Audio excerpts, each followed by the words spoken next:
Conscious capitalism is based on four principles. The first is deeper purpose beyond profit maximization. The second is a stakeholder approach to managing the company. The third is what we call conscious leadership. And the fourth is conscious culture. And I'll just go quickly through those. Deeper purpose is the first of the four criteria for conscious capitalism. Deeper purpose refers to having a purpose other than simply profit maximization.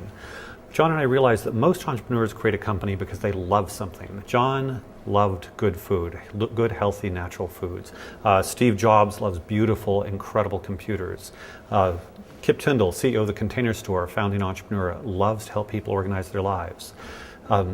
Sweet Riot is a company founded by a young woman who loved chocolate and loved doing good, so she created a company that allowed her to create great candies that allow people to do good. For the people that believe that capitalism is evil, I think very often they believe it's evil because the decision makers are making decisions based on profit alone with no consideration for other parts of life. John and I believe that people naturally need and want purpose. There's, of course, the very famous book, The Purpose-Driven Life. We think it's human nature to want to do something beyond oneself. And so whether one is an employee of a company or a customer of a company or an outsider looking in, we believe that companies that are driven by a deeper purpose will be more beloved, and we do believe that these companies are often beloved, and they will also do more good and less harm in the world. That's why deeper purpose rather than profit maximization is the first criteria. The second criteria of conscious capitalism is a stakeholder approach to management. Many people think that managing companies is all about trade-offs, that if you give something to one person, you have to take it away from another. If you give a person?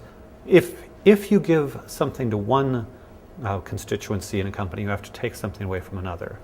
We encourage people to look at management as looking for win-wins in every direction, finding a way to treat the employees better so that the customers are happier, for instance. And of course, it's not an accident, I think, that a lot of the companies in our conscious capitalism network happen to be retailers, where in retail, if the customers are treated by really happy employees, you have really happy customers, that one's an easy win-win. But we see the stakeholder going beyond the customer-employee nexus, which is very clear. And of course, customers win, then stockholders win because the company is more profitable. But also extending that to suppliers, to the community, to the environment. We live in an age of radical transparency, and anything a company does that is harmful to the community or in the environment will be known everywhere very quickly. So as a consequence, it's just good business these days for a company to look for all stakeholders in its network and not just the stockholders. The third criteria of conscious capitalism is conscious leadership.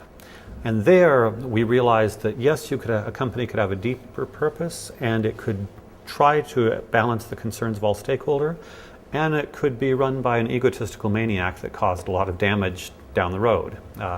I'm sure we've all heard examples of that. So we realized that a conscious leader is somebody who realizes the company is an institution that he's responsible for serving, in a sense. At one point we called it servant leadership, or something that gave us sense, steward leadership, that gave us sense of this is not about me as poster boy or a girl.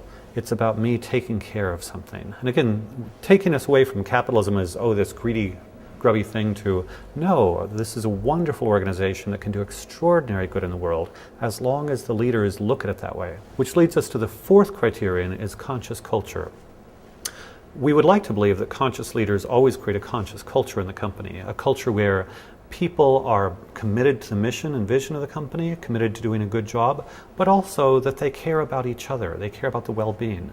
Clearly a company where people are stabbing each other in the back and cutthroat competition within the company among the employees is not going to be a happy company with conscious culture.